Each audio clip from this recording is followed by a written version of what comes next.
Hello guys, how are you? So in today's session we are going to talk about gradient descent. Basically, gradient descent is an optimization technique where you use this optimization technique to train your model and get a better accuracy, and it helps to decrease the bias and the variance in the model. So let's start with this. Gradient descent is an optimization algorithm used to minimize some function by iterating moving in direction of steepest descent as defined by the negative of the gradient. In machine learning, we use gradient descent to update the parameters of our model. Parameters refer to coefficients in linear regression and weights in neural networks. So basically, gradient descent is an optimization algorithm used to minimize the cost function ha- by having n number of iterations. If you do more number of iterations, it will try to reduce the loss as many as number of iterations you would specify. And in machine learning, gradient descent try to update the parameters. Parameters like in a linear regression, like there is the slope and there is intercept. So it will try to update the value of slope and intercept and try to minimize the cost by updating that. And in the neural network, it will try to update the weights. Gradient descent is one of the most widely used optimization algorithm to train machine learning models. So gradient descent is most widely used in optimization technique as an optimization technique to reduce the loss of a machine learning models.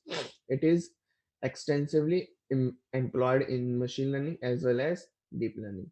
It is used in both machine learning and deep learning, and as an application to estimate the values of function parameters so that the value of cost function is minimized. So basically its application is to reduce the cost function, reduce the cost as minimum as it can.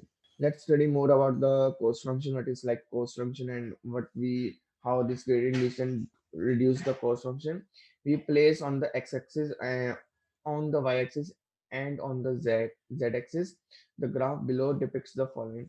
So this is like a graph where we have x-axis, y-axis, and z-axis. So basically, as you can see, the red area depicts that the cost function value is very high. The cost is very high. The loss is very high at this point.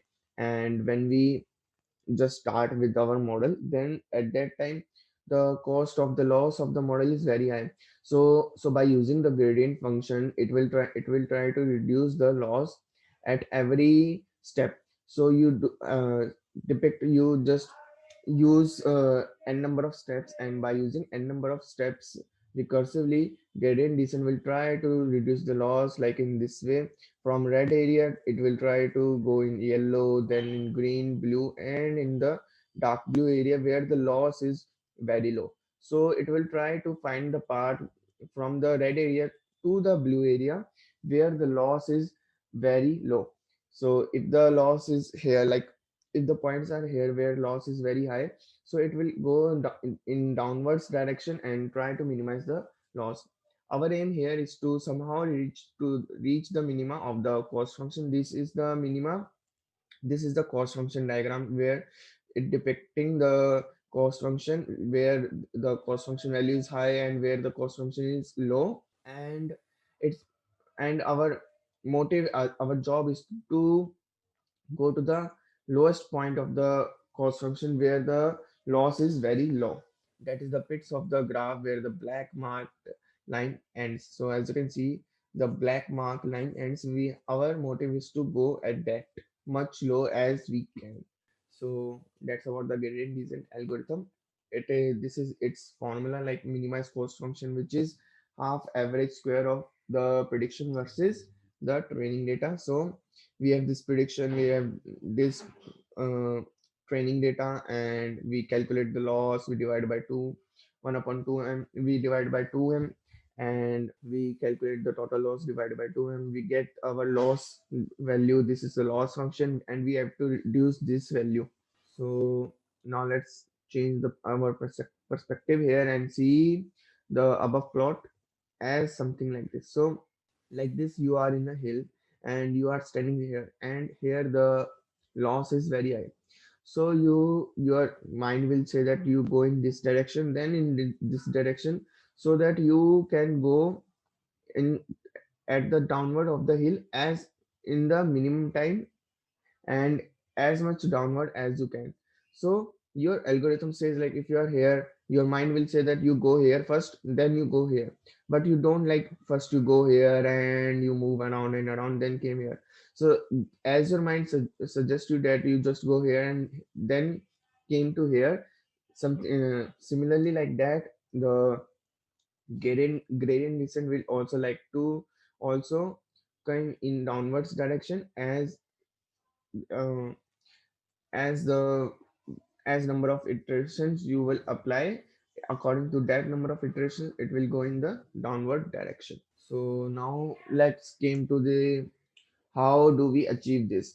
How do we achieve this? We achieve this by taking the derivative of the cos function. The slope of the tangent represents the derivative at that point. We take steps down the graph in the path of the of steepest descent. Eventually, we reach the minima of the graph. So we take the derivative of the cos function, and the slope tangent of represent the derivative of the graph, means the derivative which we take that represents the tangent, and according to that tangent we take steps and go to the steepest descent and reach to the minima of the graph. The learning rate parameters alpha determines the size of each step. Take along the direction of the steepest path. There is a learning parameter alpha according to which we take the step. Like if you take a long step or a small step, that was adjusted by this alpha, decided by this alpha factor. In the above example, the distance between each star is represent representation of the step taken determined by alpha. So as you can see in the above graph here, the distance between these two stars is the one step. If you specify the step value is high, then it will goes from here to here, maybe. And if you specify the step value low, then from here it will go here. So that's how a step means. And greater the learning rate alpha, larger is the step taken. Note, depending on where we start, where we could end up at two different minima local optima as shown in the above figure. So as you can see, it also matters that from where we are starting. Like if we are starting from here, we go here. If we are starting from here, we go on this minima. But the global minima is seems to be like this. And as you can see on the back side, I don't think there is any minimum. So if you are standing on that back side, then you won't reach on minima. So that's also a point that if where you are standing. So this is like a gradient descent. Like find the new position, like find to update this value theta, and we specify it as theta n plus 1, the new value of theta n.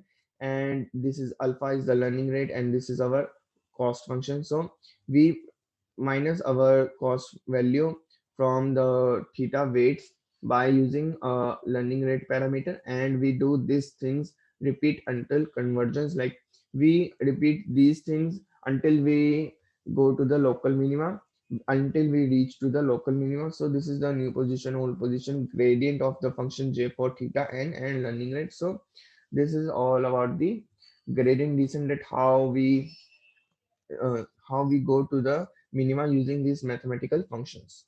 Next, where we have to simultaneously update theta 0 and theta 1 in the following manner.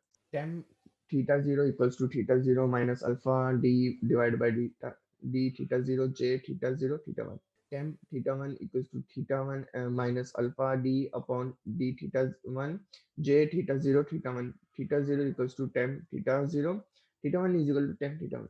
So here we have only two parameters, like, and we find the loss for these two parameters, and according to that we update the we get a temp theta value, a new value for theta 1 theta 0, and temp theta 1, a new value for theta 1. So like this, if we have n number of parameters, we update those n number of parameters like this, and at the end we interchange the value and we get our new value for the parameters that we have in our model. So like this, we update our parameters of the model by using the gradient descent optimization technique. So now let us mathematically analyze simultaneously update of function parameters theta 0 and theta 1. As you can see here, we discuss about the theta 0 and theta 1 in the mathematical format. Let us consider one parameter theta 1 for the time being.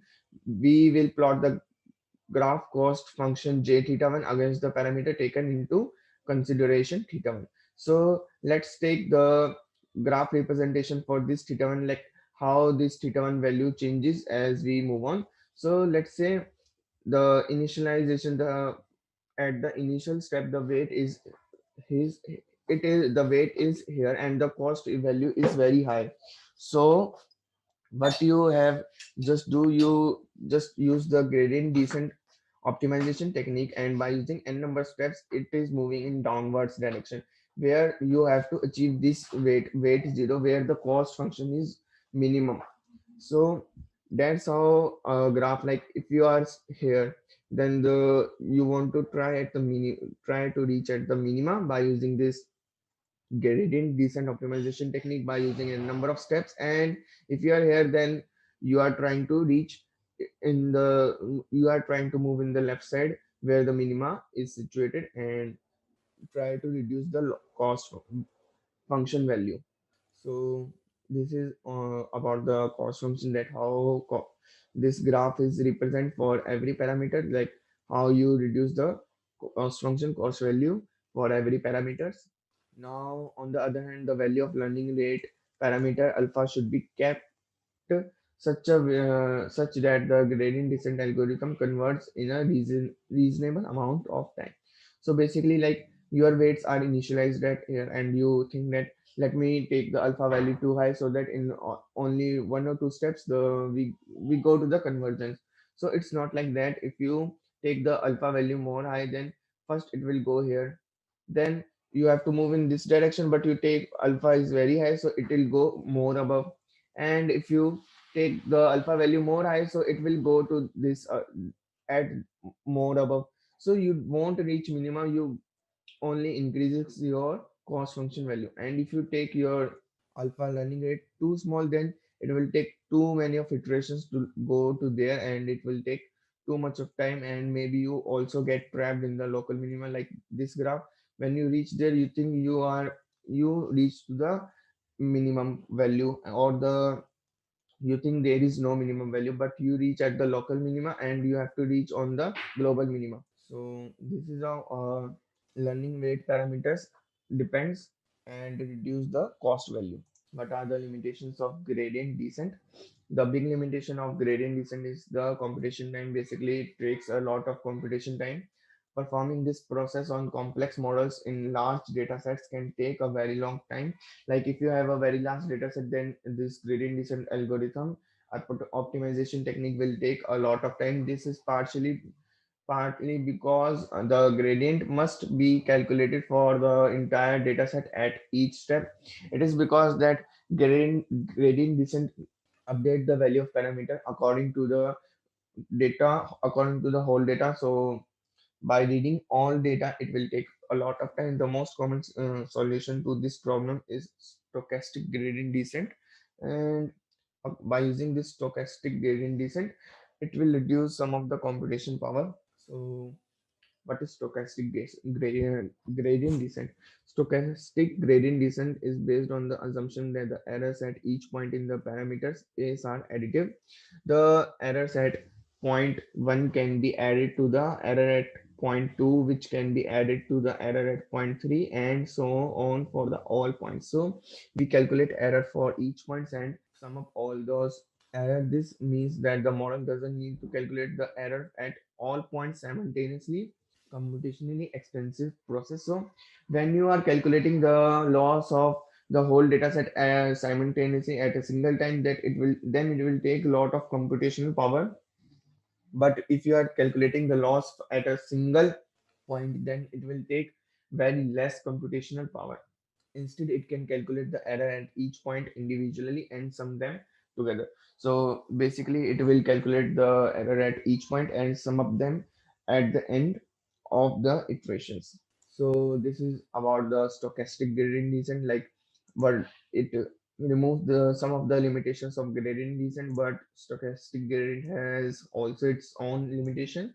So this is all about the gradient descent, like what is we talk about what is gradient descent and what it is used, that how this gradient descent help us to increase the accuracy of a model, help us to build a better model, and we try to visualize this and try to change our perspective, and how we achieve this, like how gradient descent achieve the lowest value, achieve the lowest cost and minimize the cost, and the mathematical function for it, and try to see parameters, like how it update the parameters, and see the graph of a single parameter, like if we try to update a parameter, then how this cost function is get and the parameter gets affected, how what is the graph between the cost and the parameter, and the learning rate, that if we update the parameters of learning rate, that how it will depends, how it will affect to our graph, then the limitations of the gradient descent,